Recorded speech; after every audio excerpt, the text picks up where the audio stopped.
So in the book, let's get into it. You introduced the idea of the ideal client filter.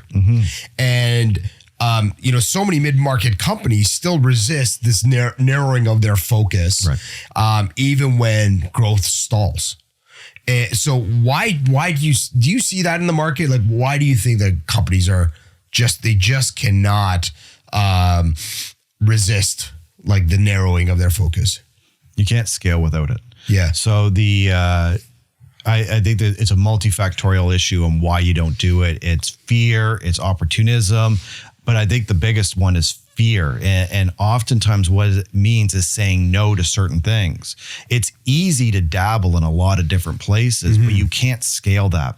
So if you look at how a business grows, you can see a manufacturer or an engineering firm or even a software firm being a roughly 10 million in revenue and a job shop having all these special projects and being very custom and solving problems. And it feels great. We're that specialist that can solve problems.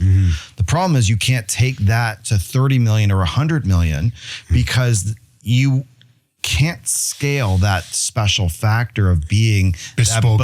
Exactly. Yeah. And so the key question that I ask today is who and where are the customers that will drive your next stage of growth? And what we want to constantly look for and find is those stages of growth. Where can you find a marginally served part of your marketplace where you're not competing toe-to-toe with the big guys, where you can actually own a niche and then serve it brilliantly. And then you can build the value proposition, the infrastructure, the capabilities that will be of value to those people in need. And by doing that, you're creating the opportunity to invest in your business through capabilities and capacity. Generalists can't scale because they're trying to be all things to all people. And so if you are really committed to a growth strategy, you have to choose. Yeah, but it is so hard. Of course. It is a difficult decision to make, to forego potential opportunity. And perhaps that's why it's so integral to have a strategist, like somebody like you in your organization, to come in and peel away everything and really start looking at where the opportunities exist and the sorts of things you have to let go of. Right. Because I'm sure because you've worked with many business owners, and I see it all the time too. When you start telling people how to operate their business, I go into it as a marketer, and the reason they hire me and the agency is they want growth. Of course. Period. End of story. And when you start having the conversations about, certain services or products or whatever that aren't doing all that hot, and maybe we should, maybe take our foot off the gas a little bit on that particular thing, put our energy where things are working, looking at revenue, looking at profit margins on certain things. Like, there's so many things to look at. I just find that business owners have this tendency to not want to make the change. And, I've fallen into this as well, to be quite honest. Like, we went through a huge transformation. It is hard to niche down. I've been fed niche for the past 5 years. Right. And I'm like, how? Talk about the why for a second. And I think you were nailing it, but I think it's really important to acknowledge, because you can't get to the how until you address the elephant in the room, or that moment in time that's preventing the entrepreneur from making these decisions.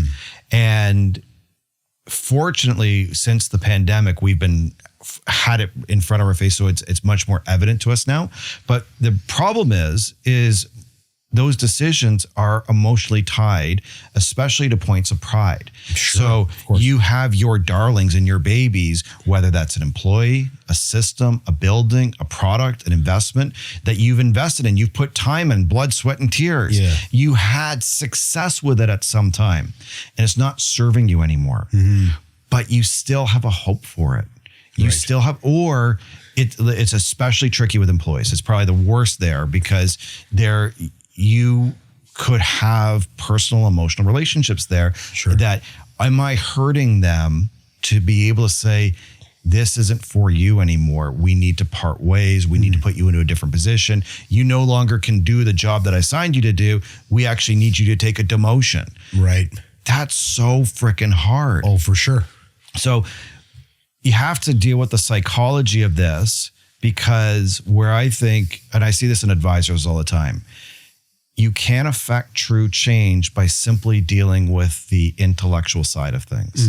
That simply telling someone how to grow, how to niche, how to do this negates everything they're feeling.